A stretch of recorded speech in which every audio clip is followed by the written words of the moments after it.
toward the glass. Got it to fall, and the whistle. Excellent job by Tuskegee, Charles, spreading the floor, looking for the cutter off that last offensive set. One of the few times Tuskegee's been able to get into an offense and get what they want. Take a look at the work by Boland on the inside as she was able to eke inside and get that layup. No spacing. The turn and the finish. Nice job there by Boland. Got her first field goal of the ball game. Now she'll be at the line. Try to make this a three-point play. Tuskegee trying to reclaim that lead. Boland in the ball game against the Golden Bears. Finished with 12 points and 4 rebounds. Last time these teams met, Tuskegee won it, but Brittany with a less than her average performance only had 2 points, 4 rebounds. Missed on the free throw that trip, so we remain tied at 10. Dragons with it in a half-court set. Lattimore out front. Brown trying to screen for her. She'll slide right side all the way to the rack. Spinner stays on the cylinder long enough for Samaya Mackin to clear it for Tuskegee. Lane has had some attempts in close, hasn't been able to complete the layups. Alexandria Johnson with the basketball. We're at a minute 20 left, first period of play. Now Amani Johnson with it. They're running that weave, trying to get the shooters coming around off of a screen.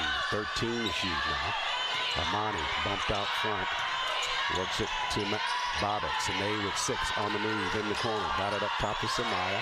Samaya had lost it momentarily. And the basketball over to the Dragons of Lane College. They'll go on the arrow, but I think there was a shot clock violation in there before that. The officials huddling up to our right. Looks like it's going to be a shot clock violation, as you called. Yeah. Good defensive work by the Dragons of Lane College in that half-court set. Oh. Now the head official, Tanita Dumas, is going to overrule that call by Jermaine Griggs. And the basketball will belong to the Golden Tigers of Tuskegee. So it was good. I said hello to Tanita before the game. Looks like we got another call. Well, she had some influence in that meeting. Yeah. She is one of the seasoned veterans in the SIAC in terms of officiating.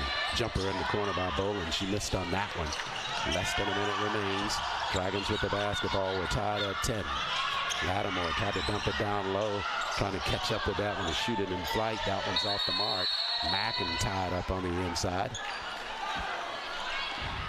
That was Europe Brown on the attempted lay-in, but she was way up under the cylinder before she could catch her balance. But they call a foul on the inside. A lot of contact on both ends of the court.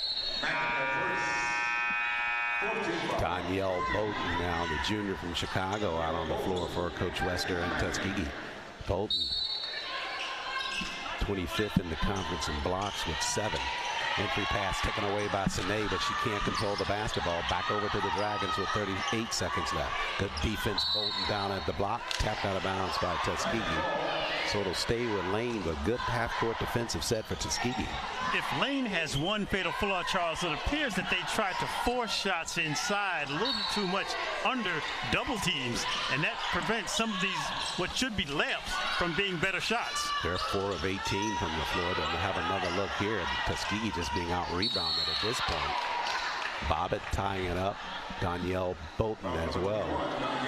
They'll call it on Bolton against Tuskegee. Her first. Tuskegee's defense doing an excellent job of getting a hand in before the Lane player can actually bring the ball up over her head to shoot. They're getting a lot of deflections below the waist.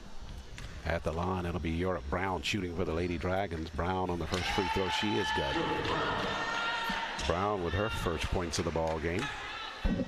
She's a senior from Eastman, Georgia.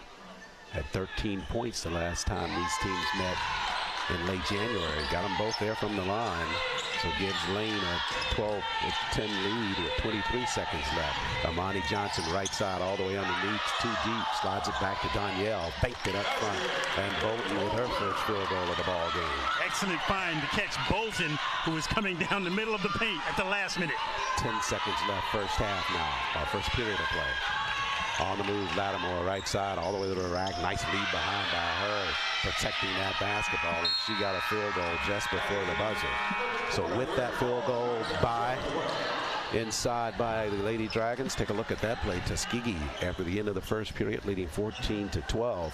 And the action as they come back the other way. You talked about that lead behind for Danielle. She's able to bank it out front, get Tuskegee closer. But the Dragons finish the first period with a field goal. They lead 14-12. We'll take a break here on GTSN.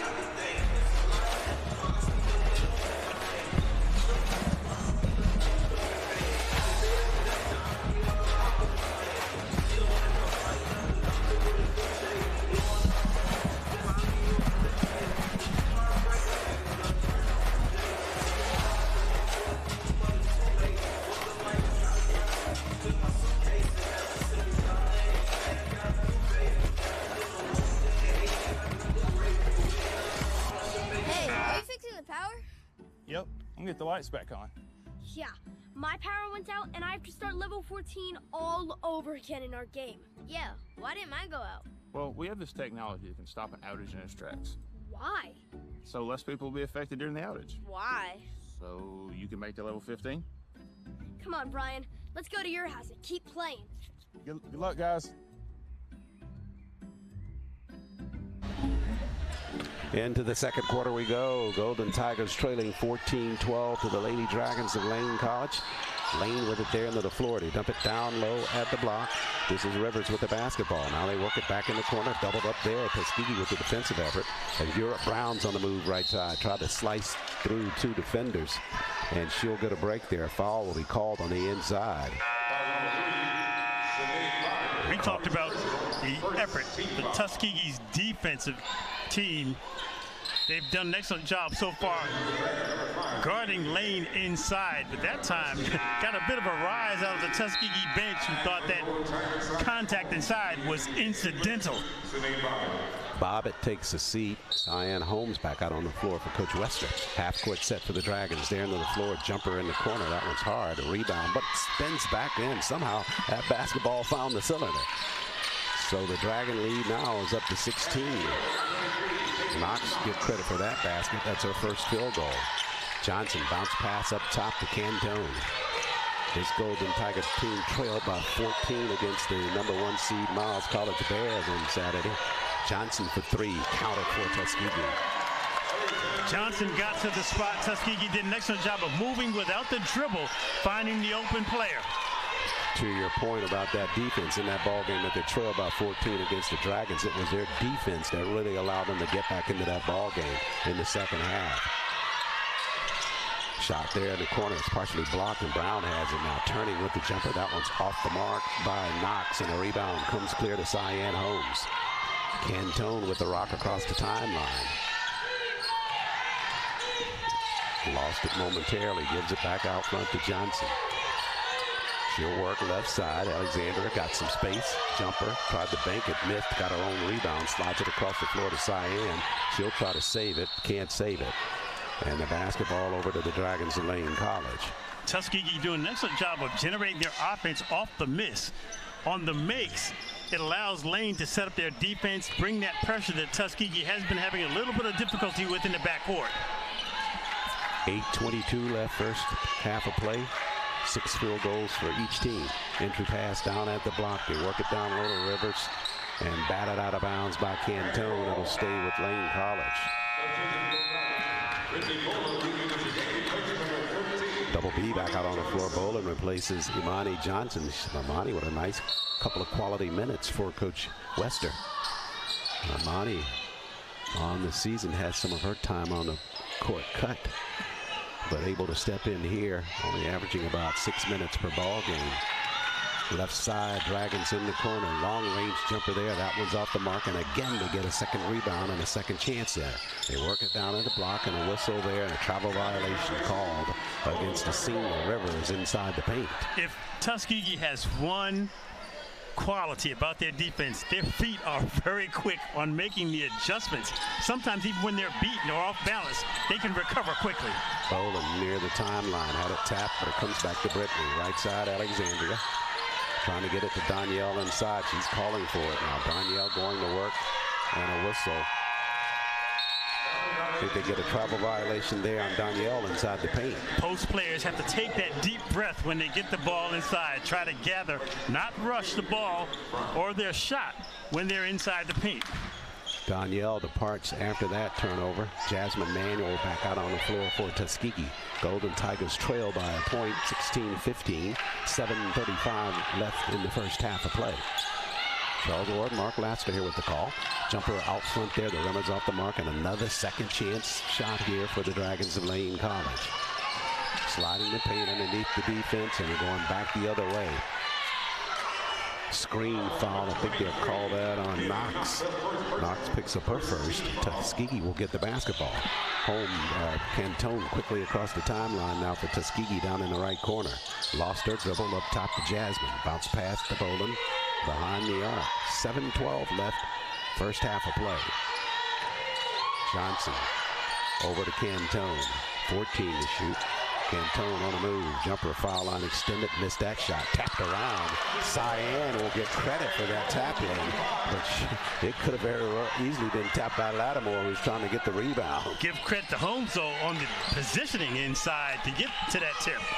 So Tuskegee reclaims the lead at 17-16. We go down to 6:44 left, first half. On the move, right side, Bernstein. Now across the floor with the pass, Carey. They work it on the inside, a running jumper inside. That one's off the mark by Rivers. And Tuskegee trying to run it down. They can't do so. On the baseline, the basketball back over to Lane. Charles, I would say there'd been no fewer than about 8 shots inside for Lane that were basically layups that they've just struggled to complete against this Tuskegee defense, which is extremely active with the hands inside.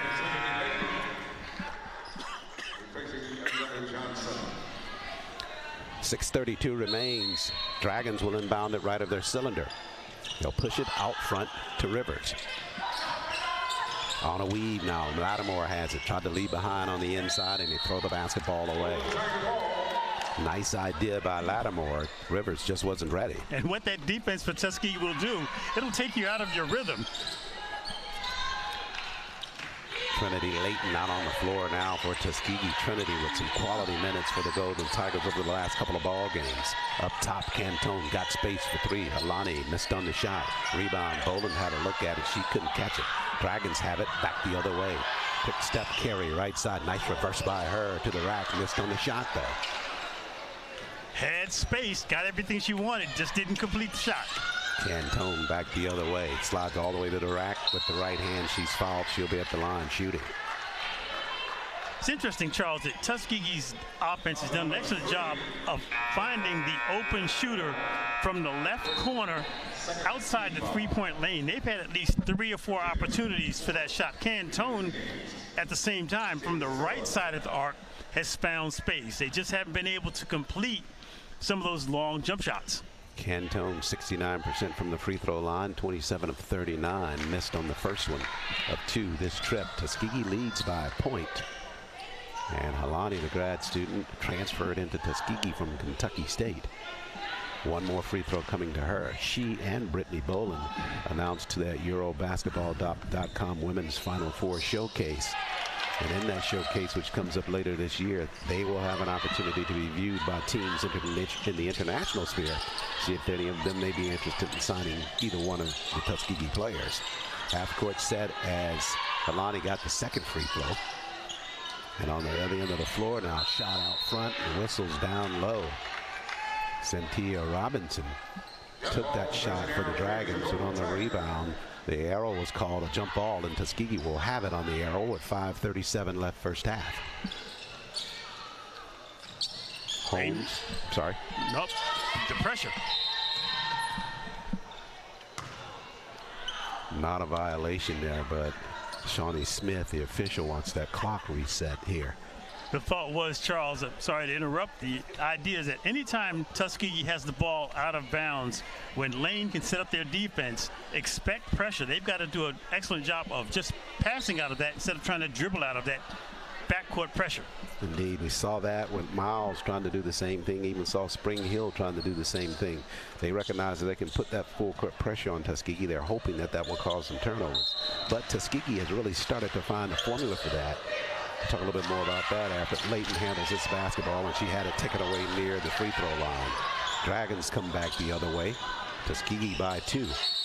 Whistles and a travel violation in the corner. Just going to make that final point that with that full court pressure, Tuskegee has started to bring Jasmine Manuel right to the middle of the floor to relieve some of that guard pressure in the backcourt. And over the last couple of ball games, they've been successful to get it to Jasmine there.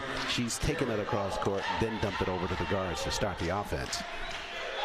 We've seen a lot of traveling calls this afternoon. Both teams just a little bit out of sync.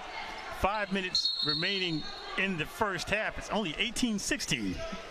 Got a timeout here on the floor with 1 clock showing the scoreboard showing 5:19 and the shot clock showing 5:25. I believe that they have indicated if that's the case, they go with the scoreboard clock versus what's on the clock above the 30-second clock. No problems with the 30-second clock, but if it gets out of sequence, they go with the scoreboard versus what they see on the top buzzer shot. That's good to know. Yeah. Tuskegee leads by 2, 18-16 over the number 3 seed in the West, the Lady Dragons of Lane College. Dragons 14-7 overall, 9-5 in the SIAC. And at the beginning of the season, Golden Tigers of Tuskegee were as deep in the West Division, all the way down at number 5, but they have clawed their way on an 8-game win streak right now to claim the number 1 spot in the West. They're going to try to hold on to that as we get closer to tournament play coming up in the first week of March. I get a sense that Tuskegee, with so many players in the rotation, have found some rotation combinations that work in their favor on both ends of the court. Nice call on that. I think you're absolutely right. Trinity Layton has really stepped up her quality of play over the last few ball games to be one of the players that you're talking about. Take away for the Golden Tigers now. Bowling all the way left side. Tried to turn and lost it on the inside. She and Sullivan tie it up. They'll go with the arrow and the basketball over to Lane College. Bowling going full speed, tried to pull up her dribble just a little bit out of control. Lane closed very quickly on defense. Yeah, they have that scatter approach defense. Once they see a player in trouble, they all come to that basketball. They get rewarded there on the jump ball, and they'll have it trailing by 2. Behind the arc with it. They're trying to work it across the floor.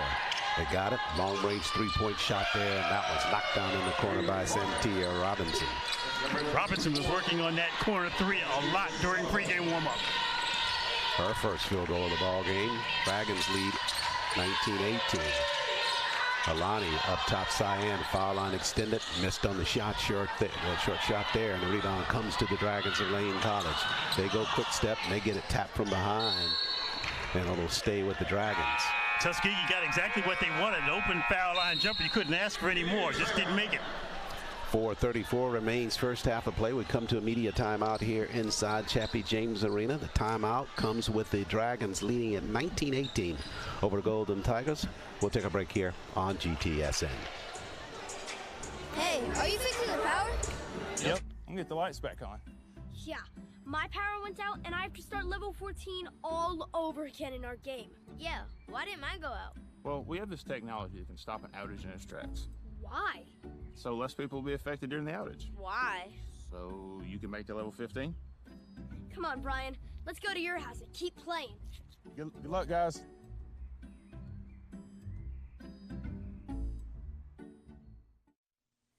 Hi, Tuskegee fans.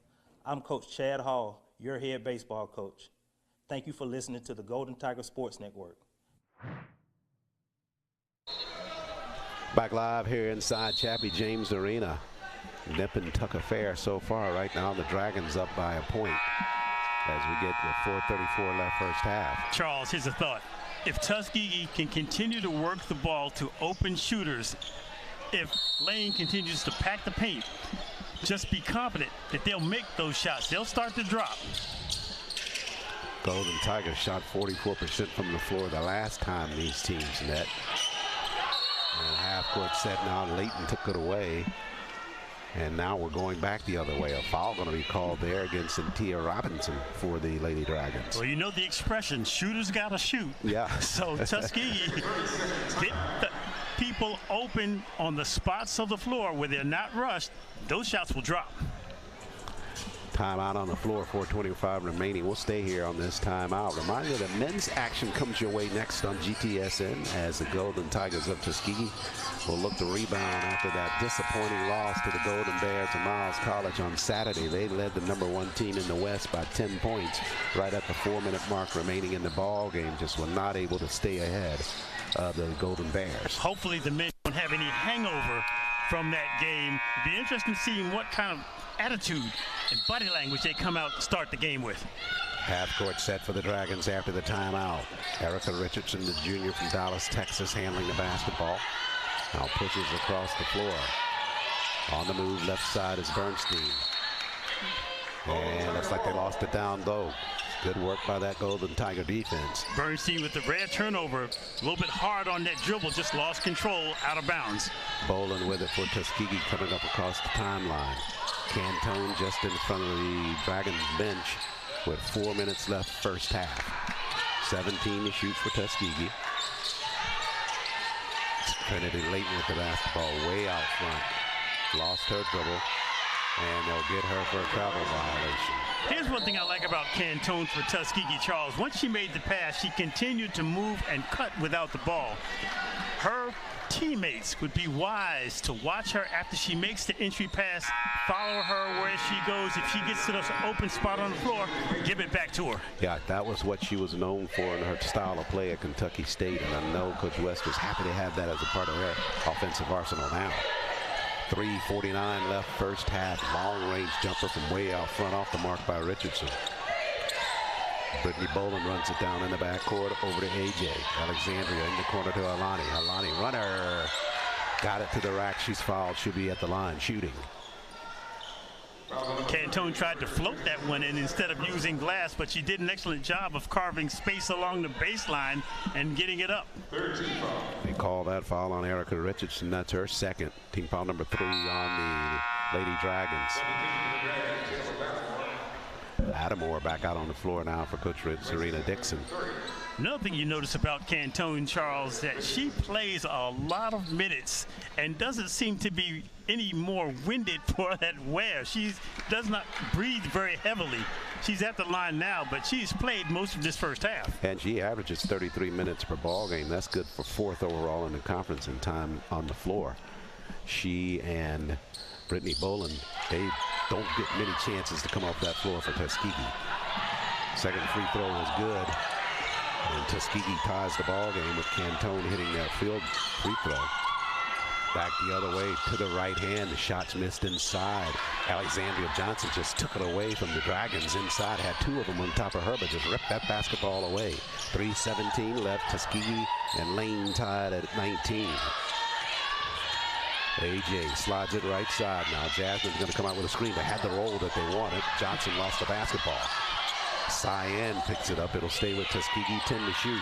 Boland right side in the corner. Jasmine jumper there. That looks short, but a foul called at the block. You had the great call. Had the roll, but just not the space carved out to make the pass. You could see what they were setting up. Yeah, just did not get the pass in there. But Jasmine at the line to shoot for Tuskegee. We're under 3 minutes left in this first half. When Jasmine made the pick, she turned to the hoop, seemed to lose balance a bit, which made her smaller, not able to be a good target for that last pass inside. Jasmine at the line to shoot now for Tuskegee. Coaches emphasize if you're going to set that pick and roll, you have to make yourself big. Jasmine good on that first free throw. Only her second point in this first half. Both coming from the free throw line. Rattled and missed that second shot. So Tuskegee's lead is 1 point, 20-19 with 2:53 left first half of play. Tuskegee hustling back on defense to the rack on a bank shot. That one's off the mark and we'll have a whistle there. Boland down low. Had the position. Looks like she was overridden on the back by Europe Brown, but the call going the other way against Boland. Boland trying to plead her case to the officials on the baseline. Yeah, she had the positioning. She was just backing up, getting more space, but got her for the foul. On the move, left side, wild shot there off the mark. Basketball at the block. Boland clears for Tuskegee. It was Robinson on that shot in the left corner. Never got it toward the cylinder. Here comes Tuskegee. Boland working on Robinson. Slides it. Out to Cyan. Almost lost that one. Extra effort inside. A bit of a grab that time as Santia Robinson went to the floor. Tuskegee player went by. She tried to grab her ankle.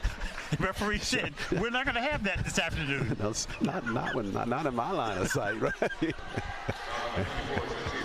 It's one thing to do that in traffic. Another thing to do it in the open court. Clear space, right?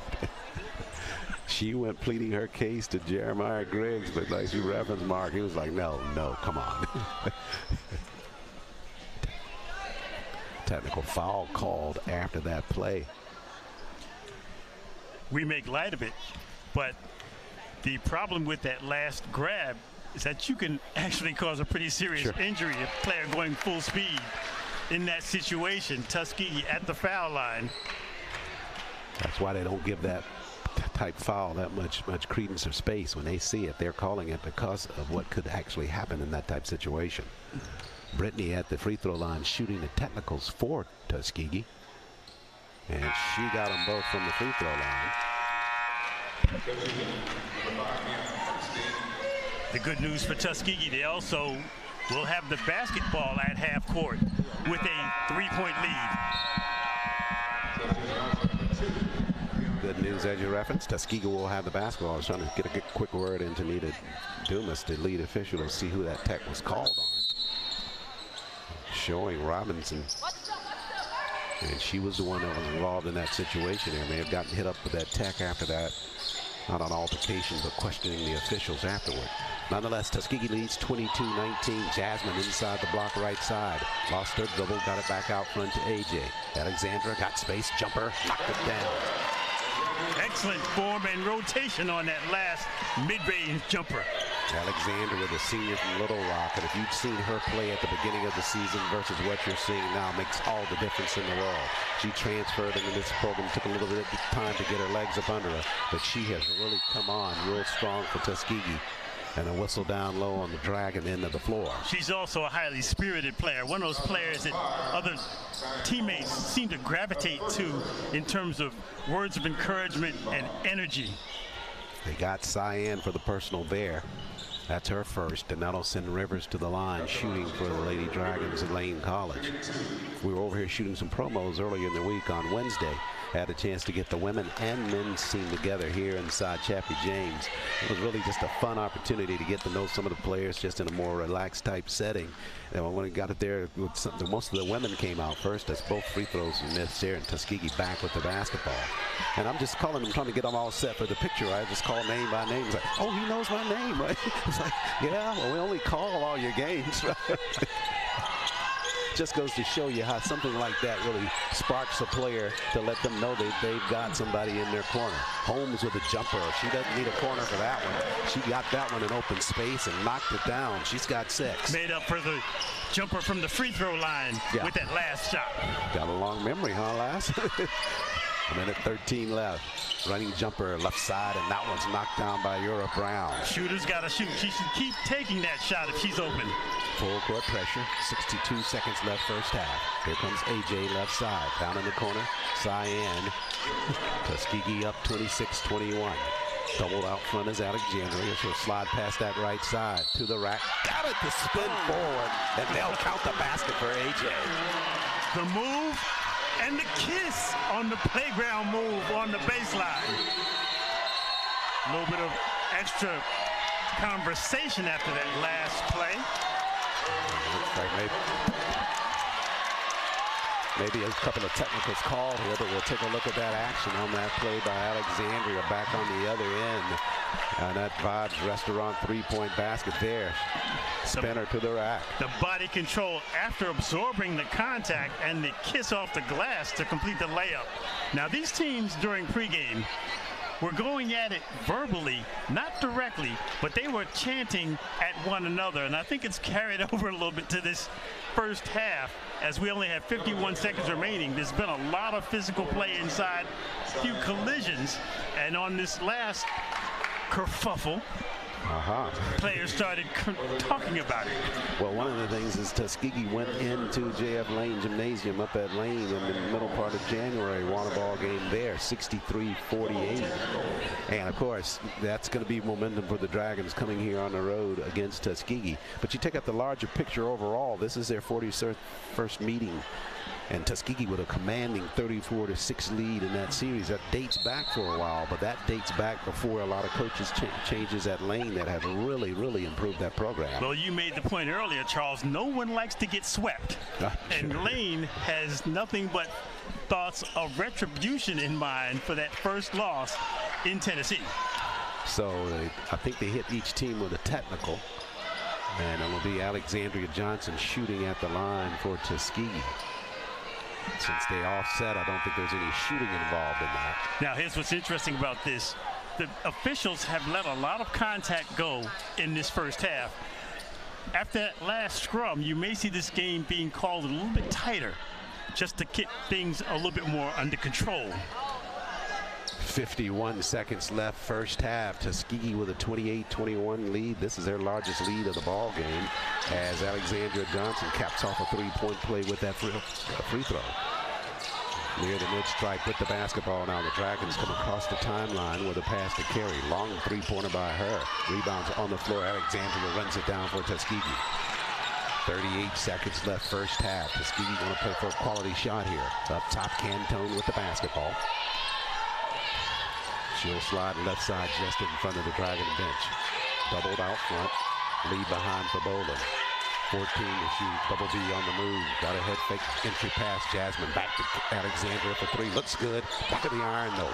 She'll run it down. Loose on the floor. Now the Dragons have it. They have a 2-on-1. They go left side to the rack and on the lay-in. That's Brianna Carey. So her first field goal. Tuskegee with 5 to shoot. If they can get it airborne, they have a shot here. Cantone lost it. Now airborne with the shot. Creases the front of the rim. So a pretty fast-paced first half of basketball. Tuskegee coming out on top at the mid-stripe. They lead it 29-23 at the midpoint of the ball game over the Lady Dragons of Lane College. We'll take a timeout here on GTSN. When we come back, we'll begin with a chapter chat. And we'll be talking to the alumni president from the Los Angeles chapter after this timeout.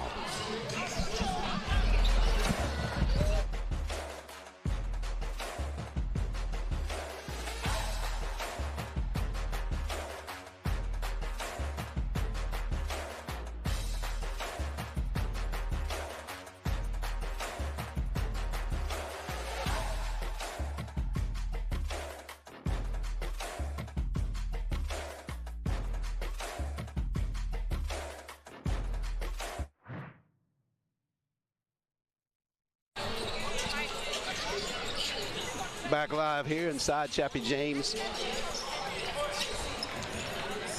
And getting set now, trying to get athletics director Reginald Ruffin all situated here with a headset.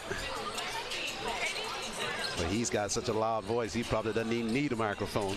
Just trying to make sure we're all set here. Can you hear on your end down there, Mark? Tap that guy and ask. We're waiting on you. You good down there? I'm good. All right. So everybody's at the party, including this guy in the middle right here, athletics director at Tuskegee University, Reginald Ruffin. A.D. Ruff, thanks for joining us at the break. Thank you, Charles. Thank you, Mark. Well, you saw the first half. Our ladies leading at 29-23. You're a basketball fan just like any other sport. What you see in that first half that stood out to you?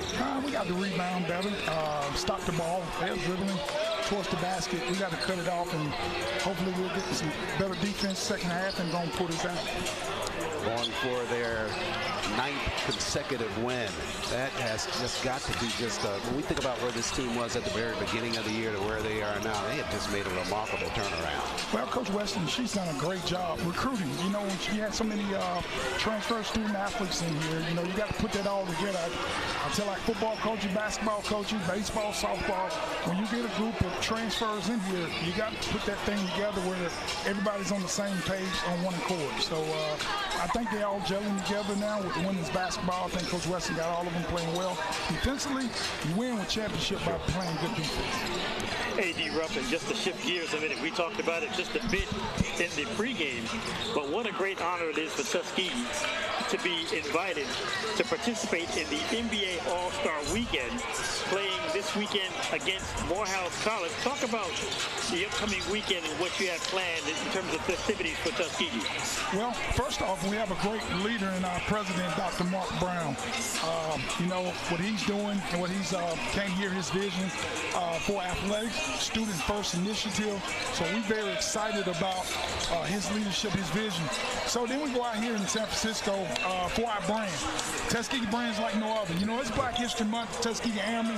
You know, you think about all that's the contribution to society, right, all having played a part here at this great institution. So now we get a chance to go out to San Francisco, our basketball team.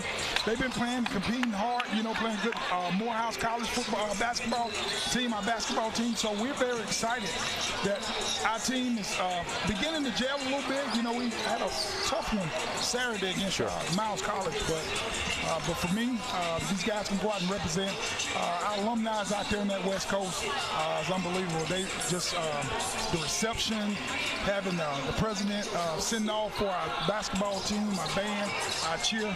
So it's going to be an exciting time out there. And then we get a chance to see MC Hammer and some of those guys out there in Oakland and San Francisco, the Bay Area.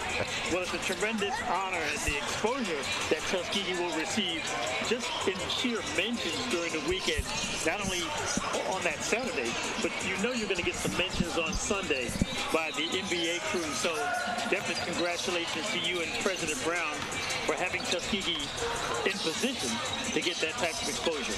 Yeah, we're excited. You know, our basketball team, you know, we made that announcement back in September.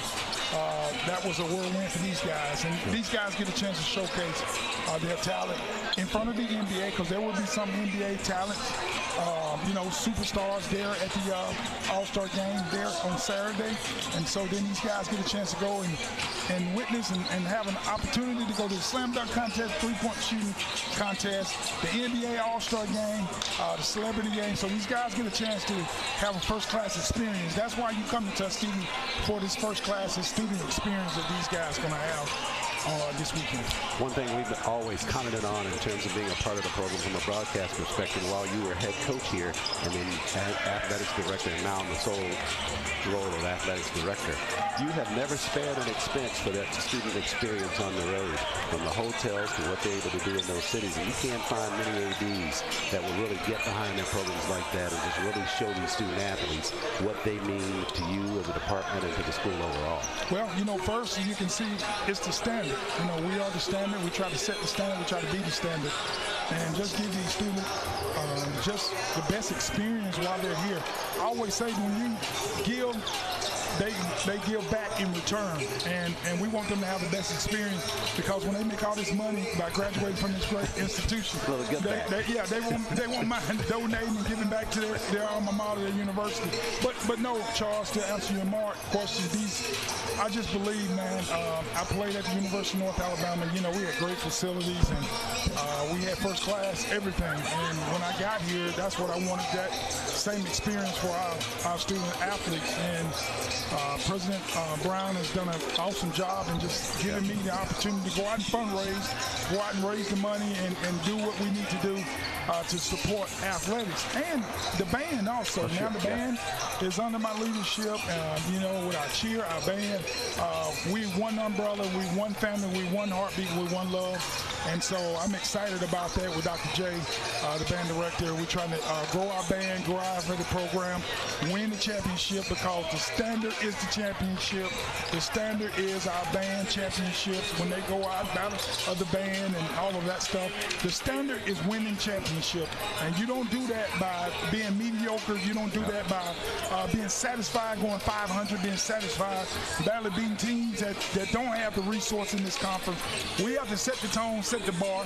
And so our coaches understand that, and our student athletes understand that as well. So with that said, A.D. Ruffin, I'm going to put you on the spot. Give us at Golden Tiger Sports Network a preview on how recruiting is going for this upcoming football season, because I saw one team on your schedule coming up that I put a little red star on. I saw Jackson State on the schedule. How's recruiting going so far for the football team? Coach James understands the magnitude. He played here and he's been a winner. He knows what it takes. And we have some things that happened or needed to happen from an administration standpoint. With the transfer portal, it's new. Sure. It's out there. So the president has done a great job in changing some of the things with the department head and the provost coming in. Everybody's doing the thing that it's going to take to win by the recruiting battles. You can't win if I go out and recruit a student athlete who's transferring 80 hours in and Tuskegee only taking 25. That student athlete is not going to come here. Sure. So there are some things that we have to do from an institutional standpoint, block scheduling, make sure our student athletes don't have to get up early in the morning. Yes, we have lights, but we don't want our student athlete has to get up because of the schedule, the vigorous schedule of classes from 8 to 5, and they're working on similar to a 9 to 5 job. Sure. So the president is really geared up in his directive, our directive meeting every Wednesday. So we're trying to do what it takes. So Coach James has done a job. The recruiting signing day was last week. I'm very excited about the students we signed. Like you say, you have the game of Jackson State circle. They are defending, HBCU champs. We don't shy away from competition. We Tuskegee, we make no bones about it.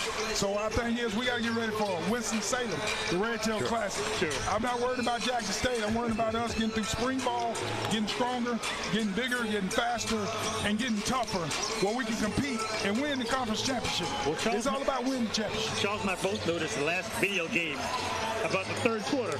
We saw a wave of recruits come into the stadium here during the ball game, and I thought a couple of buses had pulled up. So it looked like you had some sizable players in that contingent. Well, you win with talent. I've never known a coach to win without having talent. Great talent make great coaches, and so Coach James got to understand. Coach Taylor got to understand. Coach West, Coach Rundle, Coach Green, Coach Perkins, Coach Jones. You got to have talent. Right. You don't win championships without talent. And when I look around and see scouts at our practices, when I was defensive coordinator here, when I was head coach here, scouts at practice, I hadn't seen a lot of pro scouts at our practices. Not a basketball practice, not a baseball practice, not a football practice. And that tells me we don't have the talent, because scouts look for talent. And so scouts are going to find talent. So we got to understand that you win with talent. And they all make great. They made me great as a coach because you have talent. Sure. And so I think that's what we're doing here. But they're going to get a great quality education. Let's make no bones about it. We educate and we dominate guys when we graduate. That's our motto here. So we want our kids to understand that you're coming here to get a great quality education. And if you want to come here and chase the dollar of the NIL deal, we try to do what it takes to make sure we ensure our students that you're coming to get a quality education first. Sure. But if you're coming here, don't come here about the dollar. You come here to get a quality education, help us win championship, and you be a better student in building the community to lead in Tuskegee University. That's definitely part of the mantra. Not so much what you do on the athletic field, but what kind of contributions you make after you leave Tuskegee, if it does not include athletics going forward.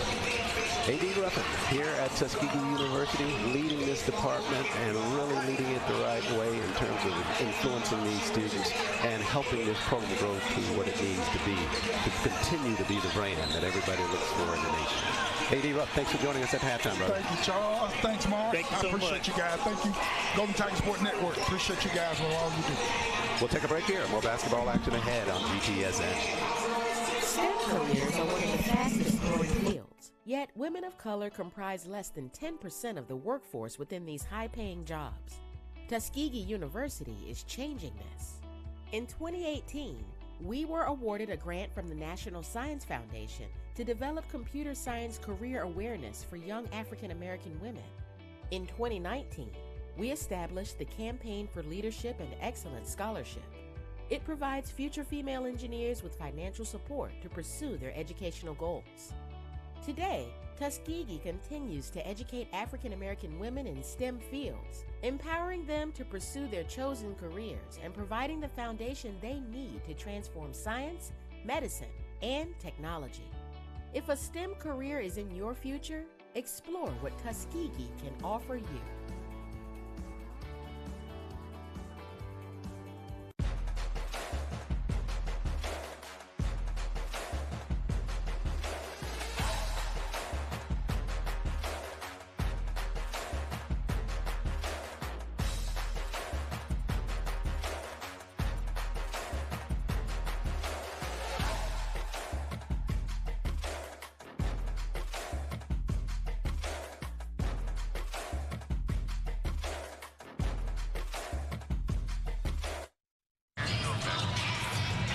We are back at Chappie James Arena getting a peek at some of the halftime statistics. The game between Tuskegee and the Lane College Dragons. Interesting, this has been a very up-tempo game. Looking at the shooting percentages, three-point percentages, both teams are struggling, but they're getting open looks. The rebounding just about open, even. Assists, even. The turnovers, though. Tuskegee, 11. Lane, 8 turnovers, and this is something that Tuskegee wants to correct in the second half. It'll be interesting to see how the officials decide to call this game, as it got a little bit testy late in the second quarter. But I expect that Tuskegee will continue to try to find the open player shooting over the zone to see if they can get their jump shots to fall. But a very close game on the scoreboard and a very close game statistically. Tuskegee with a slight advantage in terms of free throws and field goal percentage.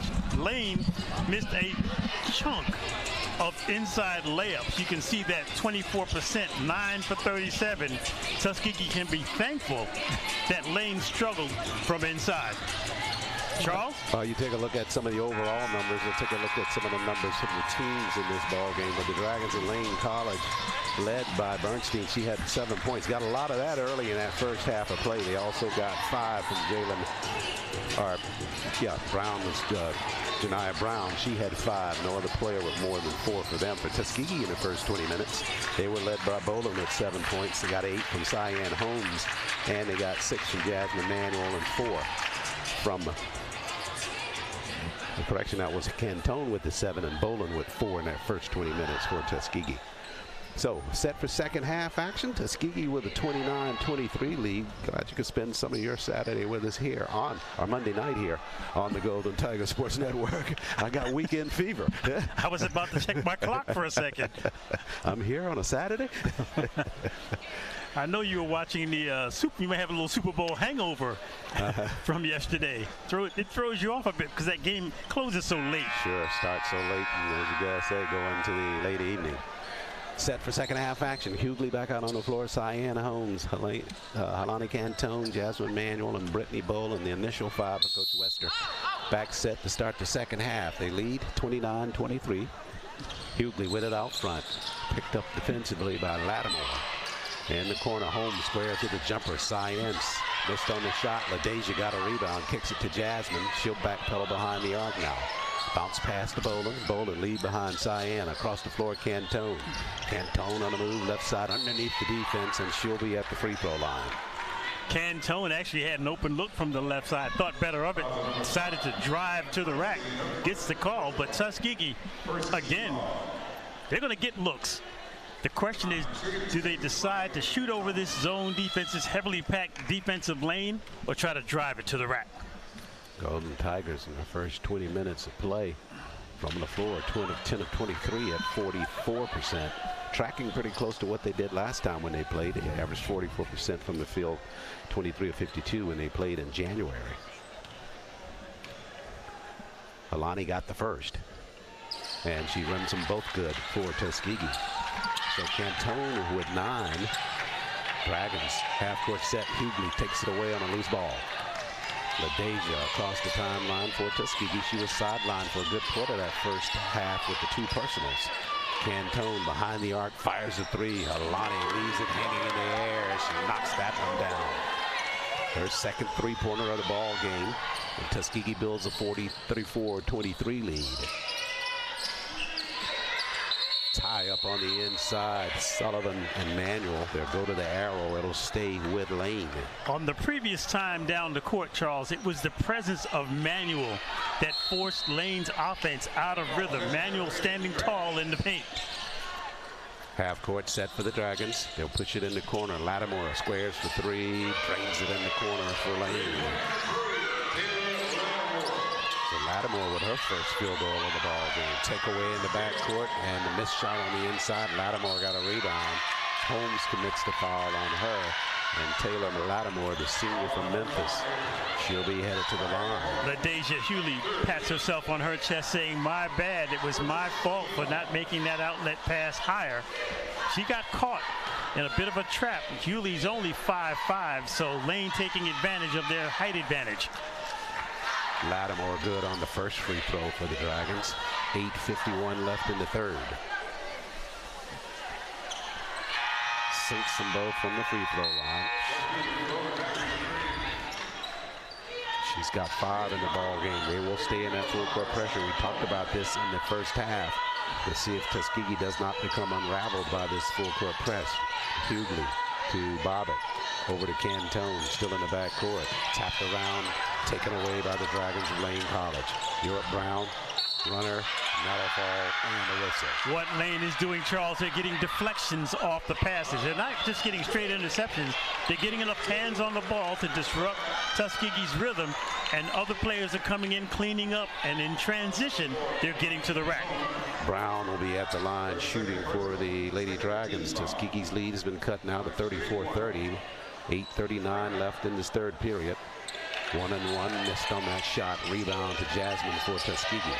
Hughley with it in the backcourt. She'll come across the timeline now. Slides past the defense down in the corner. All the way through. And a foul called at the block. Hughley was a blur along the baseline, making the pass as she is almost prone on the floor. She gets back up. Fortunate, no worse for the wear, as I would say, on that last attempt by Hughley. She is just full of energy. She'll take advantage of her quickness when she can. They'll push it back out near the mid-stripe. Hughley handles it there. Taylor Lattimore guarding defensively. Jasmine coming out to set a screen. Left side, Bobbitt for three. Sine bangs it home for Tuskegee. She leads the team from behind the arc and got her first three-point basket here. She got an open look and nailed it. 37-30 after the basket by Hughley. Both close to 8:03 left now in this third period. Lattimore handles. Hughley trying to fight through a screen by Sullivan. Lattimore space, missed on the shot. Basketball tapped around. Jasmine gave chase, and it'll stay with the Dragons. It appears Lane has decided, instead of trying to force the ball inside, they're going to see if they can shoot outside the Tuskegee zone, or their packed-in defense. A lot more jump shots in the second half. Dragons will have it. They inbound it out front to Bernstein. Penetration to the rack. Bank shot inside. Nicely done there. Rivers on the finish. Just as I say that, they pick up a inside perfect pick and roll. Sure. Cantone back the other way for Tuskegee. Tuskegee by 5. Cantone, nice Euro step under the defense and got a lay-in for Cantone with the scoop to the hoop. Nice work by Helani. It's at 39-32, 7:25 left. Lattimore back the other way. Whistles on the play. And Lattimore took a hard foul inside the paint. LaDeja can't believe that call is against her. That's her third. Lattimore was driving to the paint, made the pass, and was blindly going into the paint. Take a look at the action with Helani on that work on the other end of the floor. As you referenced, Mark, Helani with some space, got it inside of that defense, was able to scoop underneath on the lay-in for the basket 4. The Golden Tigers up Tuskegee. Few players checking the moisture on the floor. There have been bodies hitting the court early in this second half. Half court set for the Dragons now. Brown bounce passes it inside at the block. They lose it at the base. He was trying to get it inside there to Rivers. but they never connected on the pass. So Tuskegee will take the basketball over with 7:15 remaining in the third, leading 39-32. Rivers, one of the best players on this Lane team, has been relatively quiet. Pressure again. Can't bob it in the backcourt over to Cantone. Kalani over to Bolden across the timeline, tapped out of bounds just in front of the Tuskegee bench. It'll stay with TU. Yeah, that pressure by the Lady Dragons full court has got Tuskegee just a little bit out of sequence here. They got a nice field goal by Cantone last offensive set. We'll see if they can't get another bucket here to kind of quell the points they've lost to that pressure defense by the Dragons. Bobbitt, bounce pass. Cantone just took her eye off of it, and it goes out of bounds. Unfortunately for Tuskegee, Charles, Cantone is one of the few players moving without the basketball. She needs help on another cutter. Once the pass is made, Tuskegee is not getting a lot of movement off the passer. Santia Robinson out on the floor. She replaces Taylor Lattimore in the Dragon lineup. Handling the basketball is Bernstein as she comes across the timeline. Up top to Sullivan. She squares. Right side on the move is Brown. Missed on the shot. Sullivan got a rebound, but she's tied up on the inside with Sine Bobbitt. And they're going to the arrow. Basketball over to Tuskegee. Is it my imagination, or has the arrow favored Tuskegee for most of this game? Hughley losing that one. Trying to slide by the defense of Robinson in the backcourt. Trying to force it. Just another turnover on the dribble, getting out of control along the far baseline. Tuskegee a lot better off trying to pass their way through that full court pressure versus trying to dribble through it. 3-point shot, that's an air ball. And it's out of bounds. Basketball over to Tuskegee. Bernstein took a hard fall right on the left side of the free throw line. When you can hear that contact of bodies hitting the floor all the way over here at the table, you just hold your breath because you hope no one's injured. But she popped up. Bobbitt to inbound it, got it in play to Bolin. She's picked up immediately in the backcourt. Across the floor, Cantone. Now they work it over to Bobbitt across the timeline. Sine, bounce pass across the floor. Alexandria had that one raked away from her by chasing Deanne Bernstein for the Lady Dragons. Johnson was open for about 2 seconds. They found her just a bit late. Entry pass, Bolin behind the arc up top. Bobbitt, she'll square for three. Sine. Book it. Yeah. That's their second field goal. Both 3-pointers for Tuskegee. Bobbitt backpedals with a smile on her face. Tuskegee lead now 10. Down in the corner, whistles there. Robinson's tied up. Jump ball. See there you go. Take note of this arrow mark across the floor. This one favors the Dragons, okay? Okay, we got one. Tuskegee, as we take a look at some of the action from behind the arc for the Golden Tigers. Bobbitt with the square look. And also often same result. Finds the bottom of the net to extend the Tuskegee lead. Half-court set for the Dragons. Rivers up top, whistles away from the basketball, and Sullivan going to be guilty of a foul. So we talked about the referees calling this a little bit tighter in the second half, and we've seen a few more foul calls early in this third quarter as a result. I think they were just trying to get the game a little bit less physical than it was late in the first half. Nice call. Officials sometimes consciously know what's going on the floor, and they make adjustments with their call to get that game flowing in a certain way that it really ought to look. Now, key is for the players to make the adjustment. Sure, based upon the calls that are made. Players will make some adjustments, but they'll do it after this timeout. 5:56 remains in the third. Tuskegee leading by 10. Take a break on GTSN. Staying up to date on all recommended vaccines is one of the safest preventive care measures available to protect you and your family from disease. Many children and adults that delayed vaccination during the pandemic are still behind schedule. It is crucial that we take steps to get everyone back on track with their routine immunizations. Tuskegee fans, let's all do our part to get back on track. Protect yourself and others by making sure you are up to date on all recommended vaccines, including respiratory virus vaccines. Don't wait. Vaccinate. For more information, visit alabamapublichealth.gov/IMM.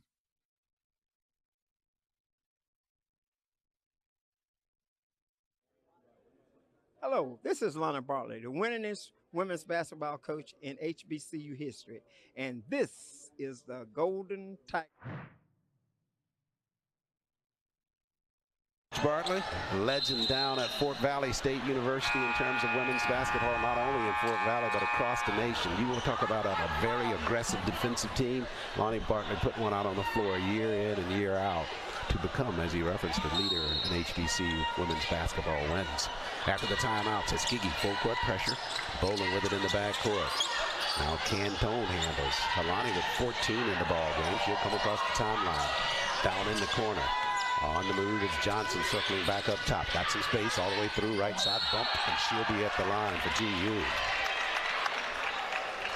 Alexandria Johnson is on the wiry side, but she has a tremendous ability to take contact and still get a shot off with some semblance of balance. We saw what she did in the first half on an acrobatic shot.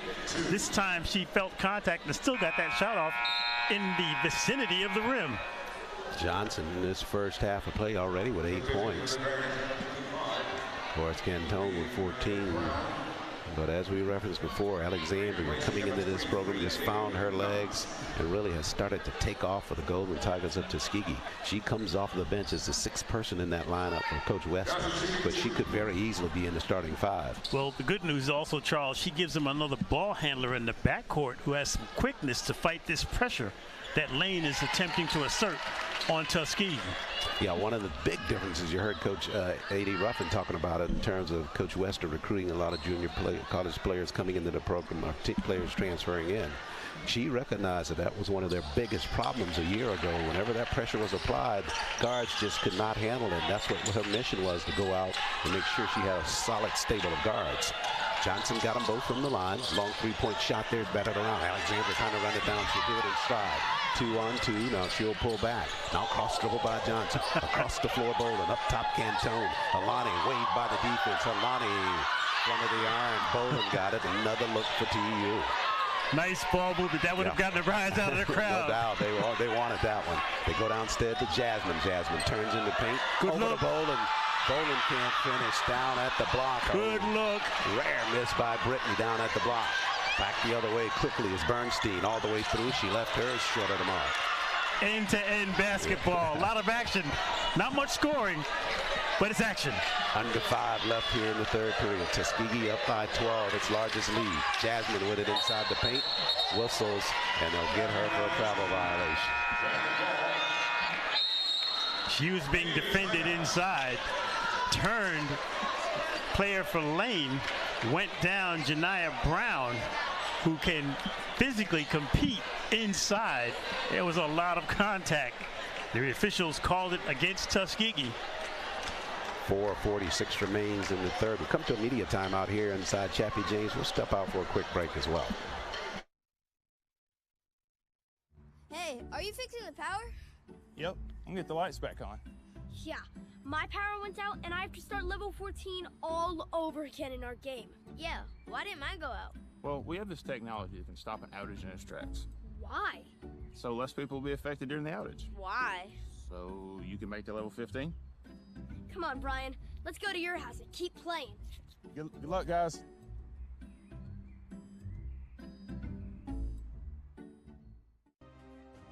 Here at Tuskegee University, some of our historical figures like Booker T. Washington, George Washington Carver, those are some of the people that created or started that Tuskegee experience. This place is so different. You have a support system, a real support system. We may ball and parlay, but the most important thing we do is graduate. And after we graduate, we excel. Back live action here in Chappie James Arena. Tuskegee enjoying his largest lead of the ball game at 12. They got that mark with 5:40 left here in the third. Dragons with it down into the floor now. They insert into the lineup. On a penetration as a whistle. They got back out on the floor. Cynthia Robinson, a correction on that. Janiyah Brown back out on the floor. But the basketball will belong to Tuskegee after that turnover. Tuskegee's team on the floor right now, their 5 features a lot of quickness, Charles. Even the larger players inside are able to move very well. They're trying to go up tempo a little bit. Watch the ball movement. Mackin, right side, bump there, got it to the cylinder, and a foul called on the inside. Tuskegee doing exactly what you referenced there in terms of trying to dribble through that full court pressure. Just pass your way through it if you can. They got it to Bobbitt near the mid-stripe, and she's found Mackin right side. Macklin did the intelligent thing. She turned and went straight to the hoop when she felt contact. Samaya, the lefty, with the first free throw. She's on target. Samaya with her first points of the ball game. Junior from Columbus, Georgia. Samaya good on both. She doesn't waste any time at the free throw line. 3 dribbles and put it through. Sure. Back the other way, Dragons have it. Half court set with Lattimore handling. Lattimore runner left side, and she drew a foul from Cantone. If there's any contact in this second half, you're going to hear a whistle. The officials, as we've mentioned, have tightened it up considerably from where they were calling the game in the first half. Bernstein takes a seat for Coach Dixon. Out in their lineup now, Erica Richardson porting back, and Imani Johnson back out on the floor for Coach Wester and Tuskegee, as Helani Cantone heads toward the Tuskegee bench, engaged in a conversation with Coach Wester near the scorer's table. Now with Cantone out, it's going to fall on Johnson to handle the ball in the backcourt. Imani Johnson may be a little bit better ball handler than Alexandria in open court, but we'll see. They're going to put it on Boland to handle most of it. She's in the backcourt, got to get it up to the floor, but call a timeout. And they got the timeout. Yeah, Coach Wester saw what was happening there, and they were nowhere near getting that ball out of the backcourt there on that possession. And it's got full court pressure by the Dragons, certainly evidencing problems for Tuskegee. It's interesting how the balance changes for Tuskegee when Cantone goes to the sideline. They were not as comfortable in that backcourt pressure by Lane with Cantone on the sideline. Williams got caught past half court. She should have come back for the ball because she's one of the few players that can dribble out of pressure. I hear your point loud and clear. Just take a look at some of the numbers so far in this ball game. Tuskegee 14 of 31 shooting at 45%. 26% shooting for the Dragons of Lane College, 12 of 47. Percentages look a little bit off, but when you look at the total number made, you're really talking about 14 versus 12. So, not a big difference in the scoreboard, but that's one of the categories you always want to take a look at. As Johnson across the timeline now, right side Bobbitt, and Tuskegee will reset it. Imani out front with the basketball. Left side, got it over to Boland. Off of a screen by Mackin. Brittany lost the dribble in the corner. Imani, 4 to shoot. Bobbitt, she'll fire it. Out front, missed on the shot. Rebound cleared. Lady Dragons have it. Good defensive work by them. That's it. They come back the other way quickly with the basketball as Lattimore dumped it down at the block. Rivers missed on the shot. Basketball's tapped around. Taylor got another look. Now on the move is Erica Richardson, runner in the paint by her. She missed there. Mackin tapped it, and she'll run it down for TU. Good job by Samaya to stay with that basketball. We're at 3:14 left in the third. Tuskegee with a 46-33 lead, their largest of the ball game. Johnson back Sine, down in the corner Imani. She's on the move past the defense. Out front, Boland, good ball movement. AJ for 3. Across the iron, creased it. Imani got a rebound, fresh 20 for Tuskegee. Boland, a hard push right side. Down in the corner, Bobbitt. Bobbitt for 3. Rushed that one a bit. Basketball tapped around, and the Dragons have it. The senior Lattimore across the timeline, cross dribble by her, got it to the rack, banked it home. See if they'll count that basket. Yeah, they will count the basket, and somehow Taylor Lattimore able to keep her balance on that shot left side and got it to fall. One of the things we didn't get a chance to talk about, hope the guys can pull up that stat again. Lane has taken 47 shots to Tuskegee's 31. So they've gotten a lot more shots up. They just haven't finished. Yeah, you referenced that early on. You're right. You noticed that they did have a lot of all those second chance shots in that half court set, really why that number is so high. Tuskegee still leading it though, 46-35. Johnson jumped out front, and she's going to be fouled there by Richardson. Johnson was fortunate on that last dribble, lost her footing and slipped a bit as she was going back towards half court. She maintained control and felt contact. She'll get the benefit of the foul call. Tuskegee would be wise to make their free throws. Let's see how they track down the rest of this basketball game from that free throw line. And you referenced that's the biggest deal for any team that wants to win then night in and night out, what you're doing from that free throw line. Right now, Tuskegee 72% shooting from the line, and they are 13 of 18. And the first one rolls good for Alexandria. Alexandria, coming off of that Tuskegee bench, has really made her presence known in this ball game. She's at an even 10 now, and got them both. That'll be 12 for her from after getting those 2 free throws. Macklin goes to the sideline, back into the game for Tuskegee. Bolton 6'5", so the matchup is with Sullivan to see if they can get some weight to match up. Junior from Chicago, Illinois, transferred from Alabama State. There's a steal in the middle by Bobbitt. Up the floor to Alexandria. She's doubled out near the mid-stripe. Back over to Sine. We're at 2:05 left in the third. Tuskegee 48, Lady Dragons 35. Screen by Bolton. She'll roll. They can't get it to her. She was open inside the paint that trip. Amani down in the left corner. Now she's on the move. Bumped near the free throw line. And they get her for a double dribble. They're trying to work it right side. Just when I was getting ready to give credit to Tuskegee for running their offense, they get victimized by the double dribble, but that was one of the better offensive sets they've had this evening. Oh, I know you're familiar with one of Aretha Franklin's songs about you better think. Before you start saying anything, my brother, just think and I'll hold it in, right? A minute 51 left in the third. Tuskegee leads at 48-35. Zanae Bobbitt takes a seat. Trinity Layton back out, the sophomore from Miami. Brown with it up front for the Lady Dragons. They'll get it to Santia Robinson just in front of their bench. Tuskegee has dropped into that zone defense now. Brown tried to beat it on a rolling right layup, right side, but she missed. Danielle got the rebound for Tuskegee and threw it out of bounds. Danielle Bolton. Coach really excited about recruiting her into the program at Tuskegee. It's not really fully materialized in her terms of quality play on the floor, and it's due because she has limited minutes so far this season. But as you referenced with her height, that's something you can't teach. So you got to try to see if you can't get that into player shape. She also has a very long wrap on her left leg, and you wonder if that has something to do with limiting her mobility. Sometimes players that have these lower leg issues aren't able to go laterally as they would like to. And against this Lane team, they're going to need all that quickness to defend their very high-powered offense.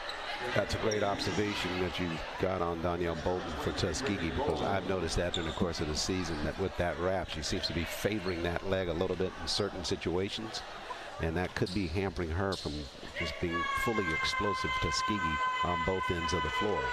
At the free throw line, first free throw up by Bernstein is good. Danielle transferred in from Alabama State to Tuskegee. Both free throws good by Bernstein from the line. Full court pressure. Layton with it in the backcourt for Tuskegee. Back over to Johnson. Tuskegee got to hurry now. Trinity with it. She'll cross dribble there. Got it across the timeline just barely for Tuskegee. Left corner, Brianna Glaze for three. Brianna Glaze knocks down the triple for Tuskegee. That's a huge shot, an open look for Tuskegee. How hard is that coming directly off the bench? But we've seen Brianna do that during the course of this season. Ready on trigger, got that three-pointer there. Jumper, that one trying to answer was Richardson. She missed. Rebound Trinity for Tuskegee. Back-to-back rebounds for Trinity. She'll give it over to Amani. Tuskegee with a 51-37 lead with 34 seconds left first of the third period and 18 to shoot. Amani still out front working the basketball. Now with 10, she'll move left side. Whistles on her penetration. Robinson was guarding or trailing on that play, I should say, and they'll get her for the foul. That's her third. Very patient by Imani Johnson on the dribble as she was looking at the clock, looking at her teammates, waited just for the right time to take that drive to the hoop. She too one of the players in terms of minutes being limited because of the players out in front of her. But Amani just a sophomore, so Coach Wester is really trying to get her developed into this program so she'll be here years to come to make those kinds of contributions the next several years. Amani missing on the first.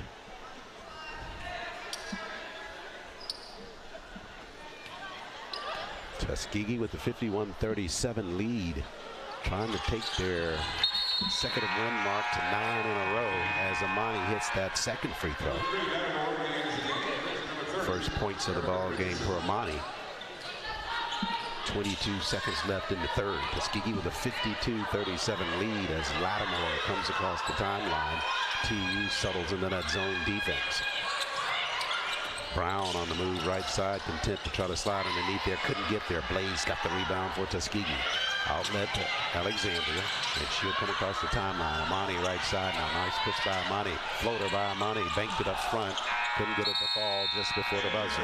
Tuskegee aware of what the time that they had. They got it the length of the floor. Just missed on the shot to end the third period. But it's a big third quarter for the Golden Tigers of Tuskegee. They lead it 52-37 over the Lady Dragons of Lane College. Stay with us here at GTSN. Final quarter coming your way. Future business leader, launch your success story at one of the nation's premier HBCUs. Learn cutting-edge practices and feed your entrepreneurial spirit. Tuskegee University. We get the business of business education.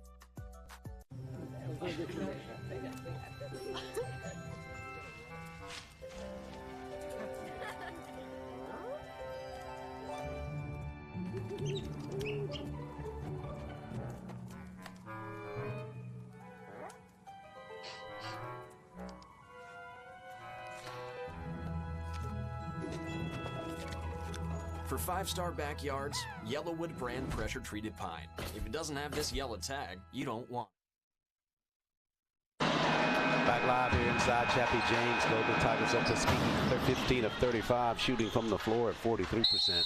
Dragons 13 of 53 at 26%. From behind the arc, 3 3-point field goals for the Lady Dragons, and Tuskegee with 5 restaurant 3-point baskets in this basketball game. Final 10 minutes of the contest. LaDeja with the 3 fouls. Back out on the floor now for Tuskegee. Up top, Sine handles. Left side, Boland trying to square on Lattimore. Up top comes LaDeja. Now she'll backpedal and reset things right side. Cantone behind the arc and stepped up, got up with travel instead. We may have seen a preview of what Tuskegee's thinking for this fourth quarter as they drop into that zone on the last setup in the third quarter. They may feel confident at this point if Lane has been struggling from the outside. Let's pack the zone in, dare them to shoot over it. We can always make the adjustment back to the person-to-person defense if needed. 13 of 53 shooting for the Dragons, and you're spot on, last. If I were a coach at sideline, I'd be looking at that to try to keep them out there. They work it across the perimeter. Brown now down in the corner. 3-point shot. That's off the mark. Backside rebound by Bobbitt. Quickly comes LaDeja across the timeline just in front of us here. Inside Chappie James. She works off of her screen, slides right side, got to the corner, lead behind for Jasmine. Shot partially deflected on the inside. Good defensive work there by Carey. They go back the other way. Brown missed on her lay-in. Bobbitt had it momentarily. Now it's loose on the floor. Jasmine ties up and it's loose and taken over by Sullivan with a whistle on the inside. You know what I like about what Bobbitt did on the previous time down on defense? She boxed out. Her player was in perfect position to make the rebound in space and generate the Tuskegee offense. A really smart play. Sure. Nice call on that. 52-37. Got a timeout on the floor at the 9-minute mark. Golden Tigers with the lead. We'll stay here on this break. Reminder that we've got men's action to follow here on GTSN. And then for the Golden Tigers on the women's side, they play next Saturday after this ball game against the Thoroughbreds at Kentucky State University at the Exum Center. Won't have any audio coverage from that ball game because we'll be out in Oakland for the HBCU All-Star Classic featuring the Golden Tigers and the Maroon Tigers of Morehouse College the Saturday before the All-Star game on Sunday. So you won't be available to see one of your favorite mascots of all time, the standing horse of Kentucky State University. That's story will go down in lore, no doubt about it. The headless thoroughbred for Kentucky State. We go way back, huh? When you first identified the standing horse, I almost lost it. I was ready to just put my headset down and go home. Walk home from Frankfurt, right? Yeah, logged a lot of miles in this conference. After the timeout, 9 minutes remains. Tuskegee will be on defense as Lattimore sets left of the cylinder to inbound it for the Dragons. Pushes it out front. Into the hands of Bernstein. Underneath the defense, nicely done by her with the lay-in. Cantone had the defense, but Bernstein had the offense. Hughley in the backcourt now trying to will her way to the sideline. Didn't step out of bounds. Got it over to Jasmine across the timeline. LaDeja just a burst of speed, and she just dares you to get there in front of her if you can. 8:34 left in the ball game. On the turn, Dobie from the foul line. That's too much space as Brittany knocks that down for Tuskegee. Beautiful look on a shot in rhythm from the free throw line. Tuskegee did an excellent job of running the offense to perfection. So Bolin with that field goal takes the Tuskegee to 54-39 and whistles on the inside. Bolin not happy with that last call inside. Felt that she had defensive position, backed away before there was contact, but the whistle was blown. Free throw shooting for Lane will be imperative if they're thinking about closing this lead. Looking at the scoreboard, I think they've given that personal foul to Jasmine for Tuskegee. Take a look at some of the action on the other end of the floor with the grad student from Trophy Club Texas showing trophy form here. She comes off of a screen from the free throw line. That's too much space. And she just canned that one for Tuskegee to make it 54-41. As the Golden Tigers now are back in full court pressure. Bolin bumped in the backcourt. They got to hurry now. And Coach Wester having to take another timeout. Right now, the guard's so deep back the other way, you can see Brittany Bolin walking toward the sideline, telling the rest of the team that's past the mid-stripe, you got to come across half court and get into that backcourt with us to try to make sure we get the basketball across the timeline. The entire Lane College bench was up, pointing at the scoreboard, thinking that they had gotten the violation. 8:03 on the clock. I didn't get a chance to note where it was when Tuskegee got the ball in bounds, but that was very close to being a turnover. Well, you got to know what kind of clock they have, because they won't. I don't believe that they reset it when you take a timeout and you have not gotten it past the mid-stripe. But we'll wait and see after players make it back on the floor. 8:03 remains, as you referenced. Bobbitt to inbound it.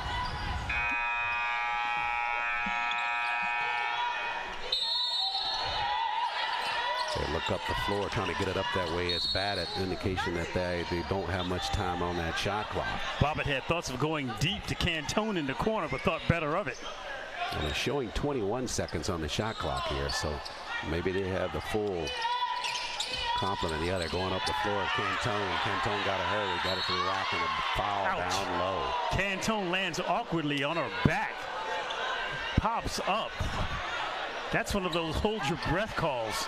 Sure, a lot of contact down low by Centauria Rivers as Helani chasing for that basketball, got it to the cylinder, and she'll be shooting here. She was going full speed, Charles, to the end line, got contact, and looked like part of her leg caught the support of the backboard, so she landed kind of awkwardly. She's checking her elbows at the free throw line.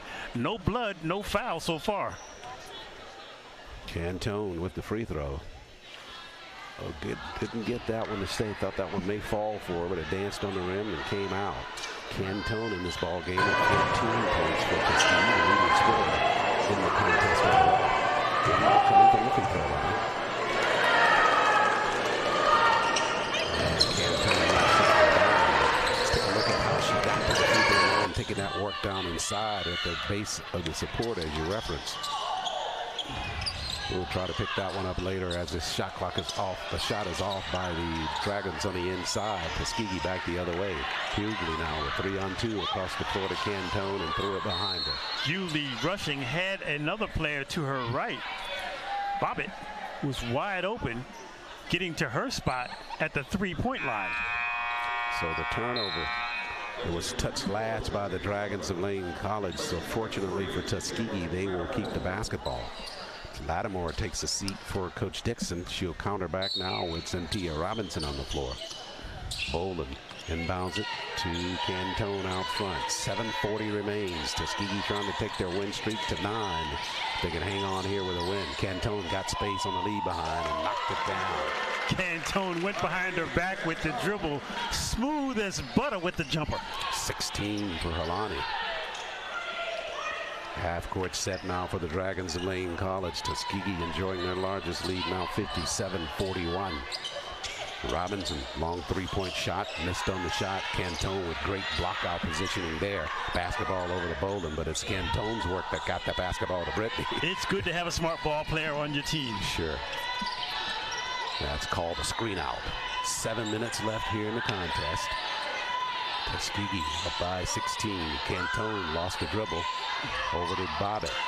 Now Hughley handles with 9. LaDeja on the move right side to the glass. Shot block there. Good defensive work there. Coming back the other way is Lattimore. Our correction on that. That's Bernstein to the glass left side, and that one spins off the cylinder for her. LaDeja Hughley's just been a little bit out of control this afternoon, seemingly trying to speed up her game to combat the defensive pressure of Lane. Normally a very dependable ball player. Watch Cantone on the handle between the legs and the pull-up. Yeah, I had Sullivan backtracking in the paint, and that was more than enough space for Cantone. 18 in the ball game for Helani.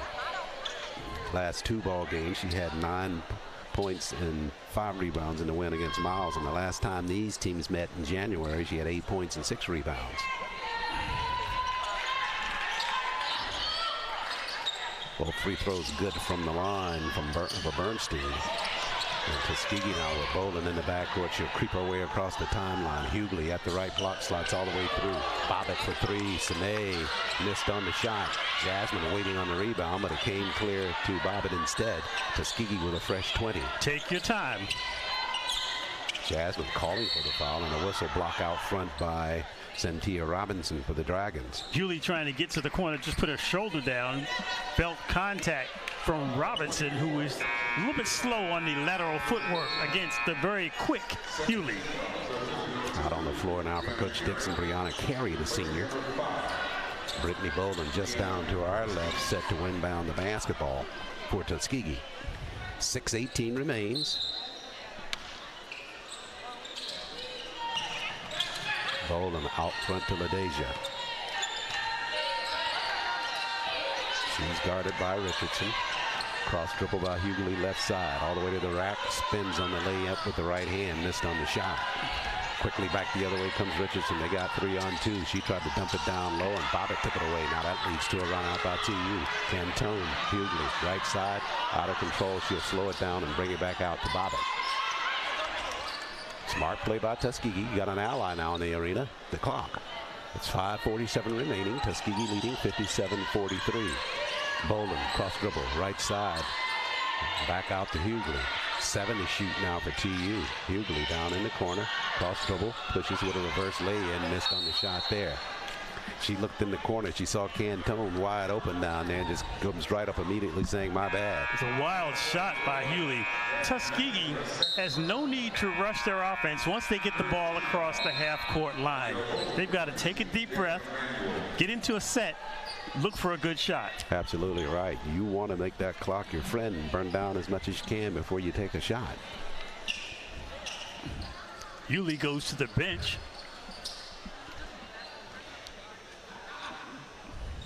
Rebounding edge in this ball game belongs to the Golden Tigers at 38-36. Largest lead, Tuskegee was up to 17. 4 ties and 4 lead changes in this ball game. Richardson handles for the Dragons in the half-court zone defense by the Golden Tigers. Bobbitt stepped in the way of Sullivan to pick that pass off. Nice overplay on defense.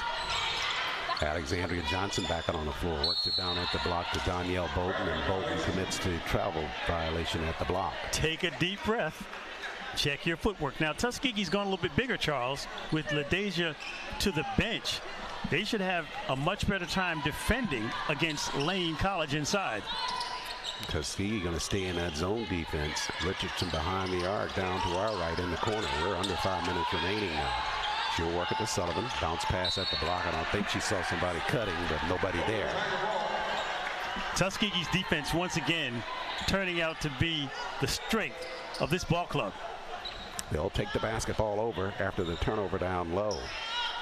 Full court pressure by the Dragons as Boland gives it right back to Bobbitt. Sinead up top across the timeline. Johnson, AJ, left corner Cantone. Haloni all the way through, running jumper by her. It's off the mark. To your point, they can burn more time now rather than taking that early shot inside the paint. There were 21 seconds remaining on the shot clock.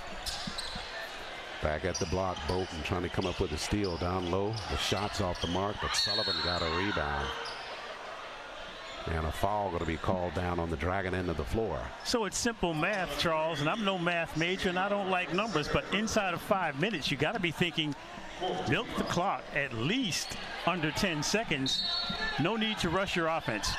Yeah, we saw that in the men's ball game on Saturday with a 10-point lead. They were not able to slow the pace of it. Block at the baseline there by Danielle Bolton. That's a Yellowwood block shot for her. Okay, they're over the half-court line. Johnson all the way through, slides under the paint, works her way all the way back out. That's exactly how you want to run it. Now Cantone, the grad student from Apopka, she'll backpedal near the mid-stripe. Now attacks right side. Cantone double there, pulls back out. 10 to shoot, over to Boland. Across the floor, Johnson. Hard move by Alexandria. Head fake. Boland for three. Double B. Back of the iron on the shot. Richardson clears for the Dragons. We go under 4 minutes left. In the corner with the basketball is Carey on the move, and she's fouled. Hacked from behind there by Sinead, trying to catch up. Foul number 3, Sinead Bobbitt. 3:44 left in the ball game. Take a look at that Yellowwood block on the other end of the floor by the Golden Tigers of Tuskegee, blocking it up on the inside. You see Bolton coming across that line and got that long arm out there to block it over to Cantone. The Yellowwood block shot there for Danielle Bolton. At the line, Carey for the Dragons. Got a shooter's roll on that one. It popped straight up and came right back down in the cylinder for her.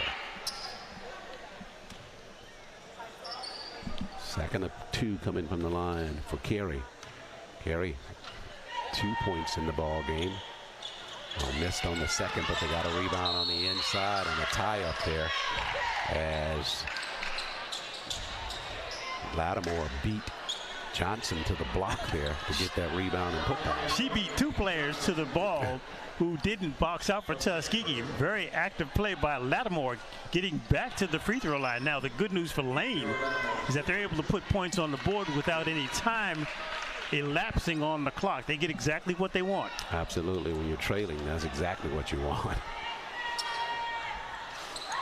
Second chance points, 15 for the Dragons compared to 7 for Tuskegee. Johnson across the timeline. Tuskegee with a 57-45 lead, trying to go to 9 consecutive wins for the Golden Tigers. 20 seconds on the shot clock. Cross dribble, Johnson, left hand, missed on a lay-in, and they tie it up on the inside. Sinead Bobbitt tying up Kaylin Knox, and the arrow will send it back to the Dragons of Lane College. Still a little chippiness out on the floor there, Mark. You saw Knox and Sinead kind of at least glaring at each other in an unfriendly manner. There have been quite a few collisions during this ball game. On both sides. Carey with it out front. Across the floor to Richardson. They try to dump it down low. They got it. Now they push it back out front. 16 to shoot as Lattimore handles to the cylinder. And Bolton with a hand straight up in the air, but I think they're going to get her for trying to slide in, so she was moving on the attempted block. So that will put Lattimore to the line for the Dragons of Lane College. Cantone pleading her case with one of the officials with a smile on her face. That's how you do it. If you're going to protest a call, at least go up to the official. Don't try to show them up. Just go and say, "Are you sure about that?" with a smile. At the line, Brown, she's got 11 in the ball game. And the basketball will belong to the Lady Dragons of Lane. They'll get another look here on their end of the floor. It's the kind of thing you're talking about there, Tuskegee. You want to get them into a one and done every time they're down. But I think it's going to be Tuskegee's basketball, what the rule is going to be here on this call. So they will have it with 3:01 remaining. Bobbitt with it in the backcourt over to Johnson. Excellent return pass. And Sine almost loses that one. Tuskegee got a hustle now. Boland got it across the timeline just in the nick of time. Now you can breathe. 16 on the shot clock. Cantone will hold it out front. Richardson eking out defensively. 9 to shoot now for TU. Cantone, left side jumper that was partially deflected, and the rebound comes clear to Rivers and the Dragons of Lane College as we go down to 2:29 remaining. Richardson for 3, missed on that shot. Nice block out by Johnson at the block. Cantone runs it down for Tuskegee. AJ across the timeline now. We're at 2:15 left in the contest. Bounce pass right side, Cantone. On a turn, Boland. Now up top, Bobbitt. AJ with it with 12. She'll move left base, got some space. Jumper, good. Smart play. Getting to the baseline, a short jumper.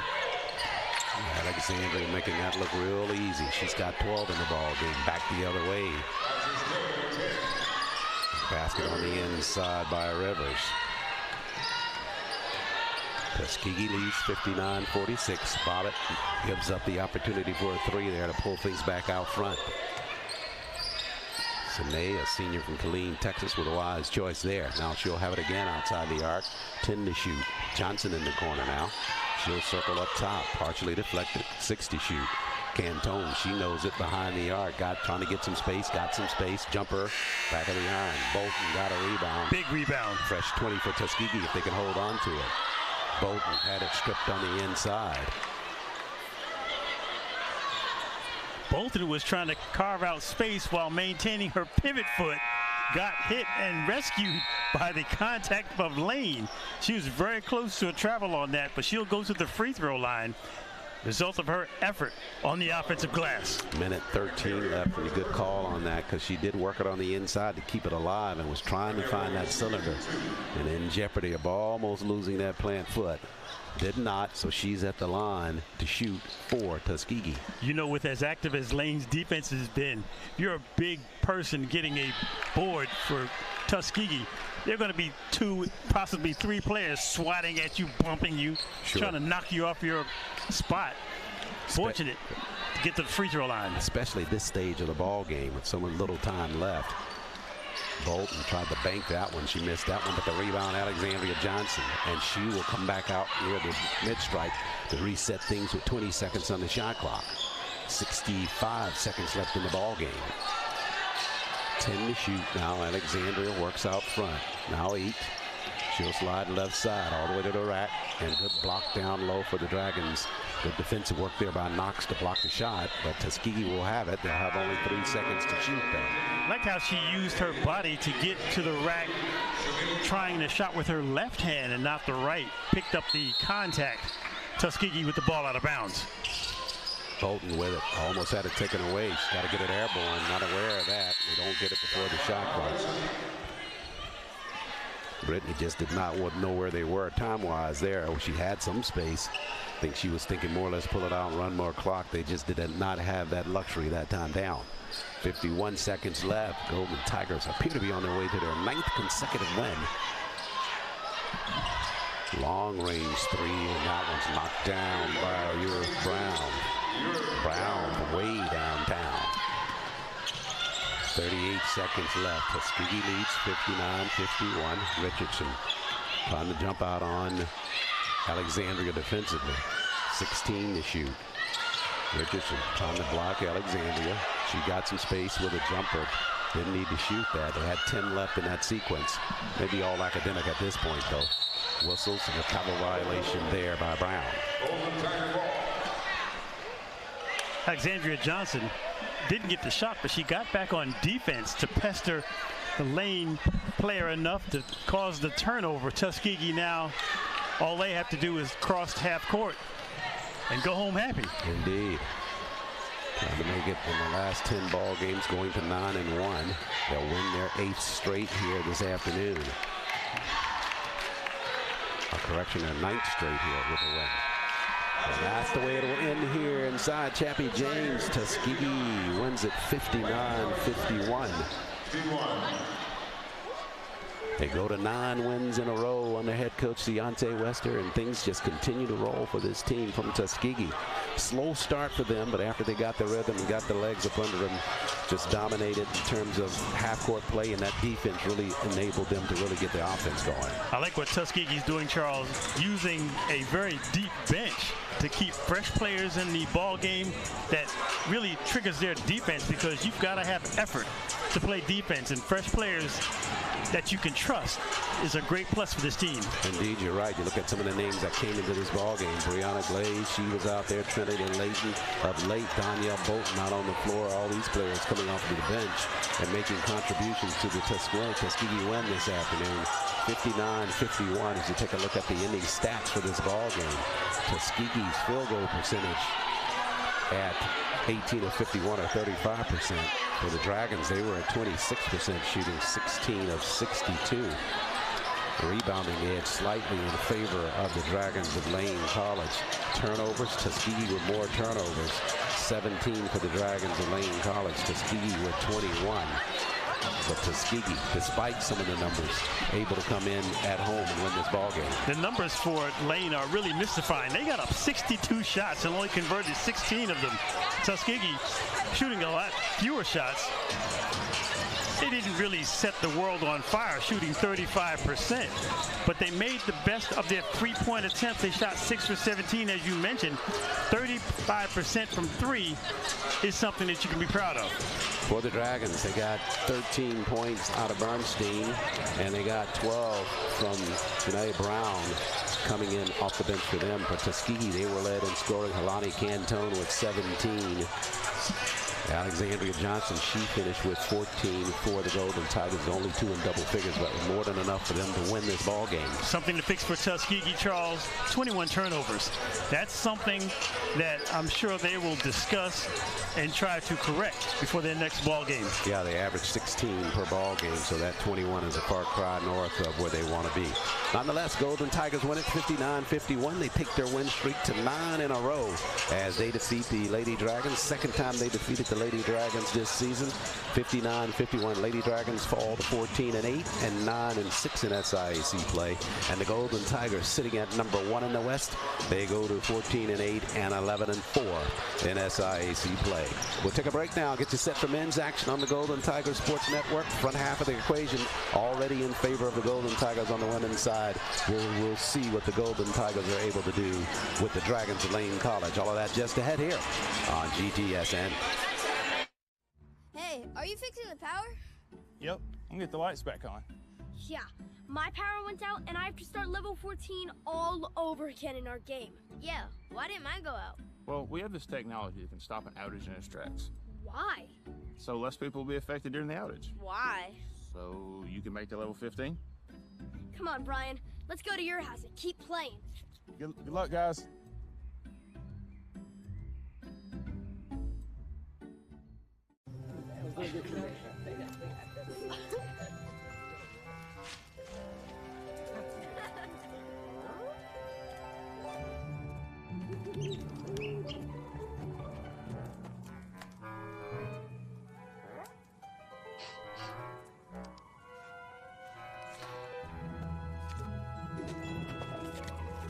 For 5-star backyards, Yellowwood brand pressure treated pine.